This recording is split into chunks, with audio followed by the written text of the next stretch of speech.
Hello everyone, कैसे हो आप सब बढ़िया होंगे ना। क्लास 10th आईसीएसई बोर्ड वालों, कल आप लोग का एग्ज़ाम है हिस्ट्री एंड सिविक्स के।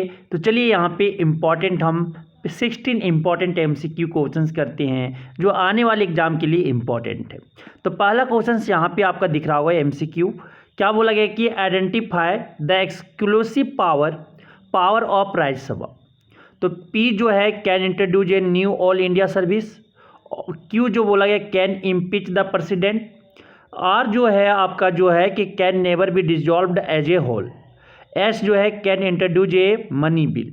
तो इसके जो आपके राज्यसभा की जो एक्सक्लूसिव पावर है वो आपका क्या can introduce a new all India service. P and जो हो जाएंगे आर कि can never be dissolved as a whole, अकेले वो डिसॉल्व नहीं कर सकते। क्या हो जाएंगे P and R. Option C correct हो जाएगा, ऑप्शन सी करेक्ट हो जाएंगे। अगला क्वेश्चन बोला गया next question, who made the amendment which resulted in the headline given below. कि जो नीचे दिया गया हेडलाइन में वो आपका अमेंडमेंट रिजल्ट कौन बनाया है, कौन मेड किया है, कौन जो आपका जो रिजल्ट है क्या हो जाएगा पार्लियामेंट ने। कौन बनाए पार्लियामेंट। ऑप्शन सी करेक्ट हो जाएगा। अगला question number next question number third जो बोला गया है कि given below are details of few Indian citizen. तो आपके कि WXYZ ये आपके दिए हुए हैं, एज दिया हुआ है, डिस्क्रिप्शन दिया हुआ है। 34 जो है एज है ये आपका गवर्नमेंट कॉलेज के क्या है प्रोफेसर हैं। 35 दिया हुआ है has taken up citizenship of United state of America. 20Y जो है 27 ईयर्स के हैं, एज रिपोर्टेड स्पोर्ट्स पर्सन। और जेड जो है 36 ईयर्स के हैं, वो क्या है साइंटिस्ट है। तो select the person who fulfil the eligibility criteria to become the president of India.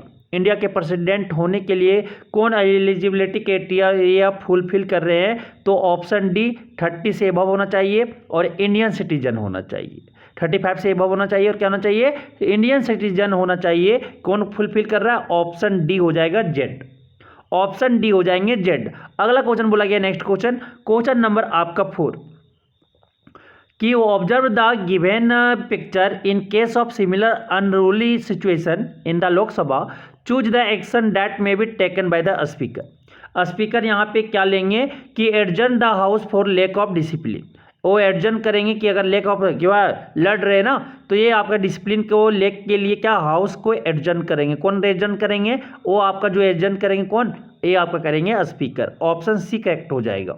अगला क्वेश्चन बोला गया next question number 5 choose the correct option to replace the underlined word.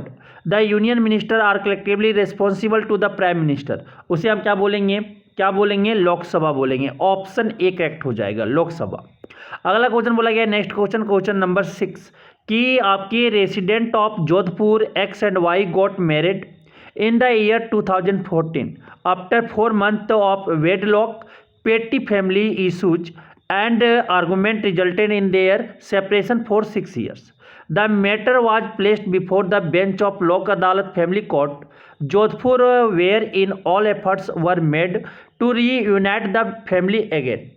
With constant effort of counseling, parties agreed to live together and withdraw their divorce petition. Which advantage of the Lok Adalat is highlighted in the above case? Above case में है कि लोक अदालत का कौन advantage यहाँ पे highlighted किया गया है।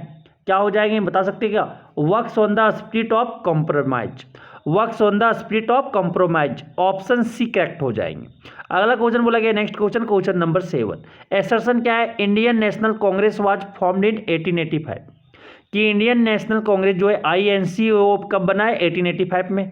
एसर्शन यहाँ पे क्या ट्रू है 1885 में बने हैं।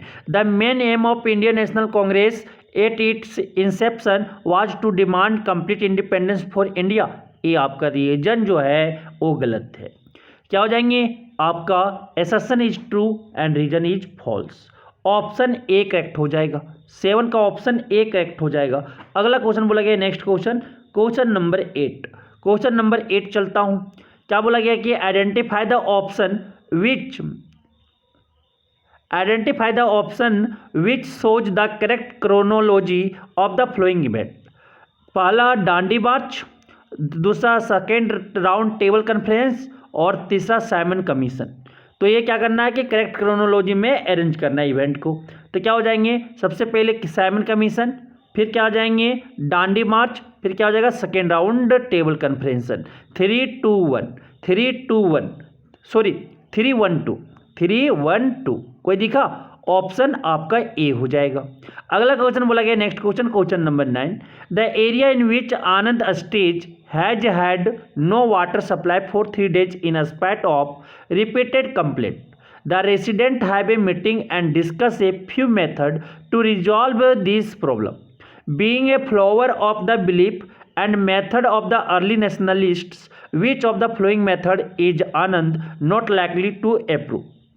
तो कौन इनमें से करेक्ट हो जाएगा, आंसर बता सकते हो क्या, कि follow the method of boycott.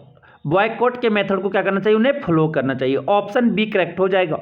अगला क्वेश्चन बोला गया है कि identify the cities most affected by American action in world war 2। World war 2 में अमेरिकन एक्शन के द्वारा जो मोस्ट अफेक्टेड सिटीज आइडेंटिफाई करना है। तो ये आपके जो सिटीज हो जाएंगे, क्या हो जाएंगे बता सकते हैं क्या, Hiroshima and Nagasaki. Hiroshima and Nagasaki, option C. अभी भी यहाँ के बोने लोग पैदा होते हैं, ठीक है, डॉर्फिज्म। अगला क्वेश्चन बोला गया कि which repressive policy of Lord Lytton is depicted in the picture given. Picture given में, जो आपका पिक्चर गिवन में कि लॉर्ड लाइटन के रिप्रेसिव पॉलिसी किस पे डिपिक्टेड है, किस में डिपिक्टेड है, ये जो फिगर दिया गया है, क्या करेक्ट आंसर हो जाएगा, the vernacular press act. The vernacular press act, option D correct हो जाएगा। अगला क्वेश्चन बोला गया, question number 12, identify the odd one out of the flowing assertive nationalist leader. Assertive nationalist leader के जो इनमें से दिए हुए हैं, उनमें से ऑड वन आउट क्या करना है, निकालना है, बाहर निकालना है। करेक्ट क्या हो जाएंगे, दादा भाई नरोजी। क्या अलग है, दादा भाई नरोजी, ऑप्शन बी करेक्ट हो जाएगा। अगला क्वेश्चन बोला गया, read the description, choose the correct option. कि this was a significant event in Indian history, many underlying causes of the revolt included economic exploitation, social reforms and political annexations by the British. Even in its failure, it ignited nationalism in the people of India. Its immediate cause was, इसका immediate cause क्या था कि use of greased cartridge in Enfield rifles, option C correct हो जाएंगे। अगला question बोला गया, next question, question number 14, कि विच of the flowing countries will not be part of this cartoon. इस कार्टून के कौन कंट्री जो है पार्ट नहीं है, जापान। क्या हो जाएगा, ऑप्शन बी करेक्ट है। ऑप्शन बी आपका चाइना, यूएसए वगैरह दिख रहा है, कौन नहीं है, जापान नहीं है, ऑप्शन बी करेक्ट हो जाएगा। अगला क्वेश्चन बोला गया, नेक्स्ट क्वेश्चन नंबर 15, क्या बोला गया, identify the correct pair from the given option. जो दिया गया ऑप्शन में आपको क्या करना है, करेक्ट पेयर को करेक्ट चूज करना है, आइडेंटिफाई करना है। ज्योतिबाई फुले वुमेन्स एजुकेशन, ये आपका करेक्ट दिया हुआ है, Jyotibai Phule women's education, option D correct हो जाएगा। अगला क्वेश्चन बोला गया, next question number 16, which of the following scenario describe the non eliminate policy. Name में यहाँ पे कौन सिनारियो जो है डिस्क्राइब कर रहे हैं, तो इसका ऑप्शन करेक्ट हो जाएगा B. A country maintains relation with both factions during the cold war and does not take side, option B क्या हो जाएंगे, करेक्ट हो जाएंगे। तो ये आपके 16 जो आपके एमसीक्यू है, इंपॉर्टेंट है, जरूर ये सब क्वेश्चन प्रैक्टिस करके जाएं, आपके लिए इंपॉर्टेंट होगा। धन्यवाद।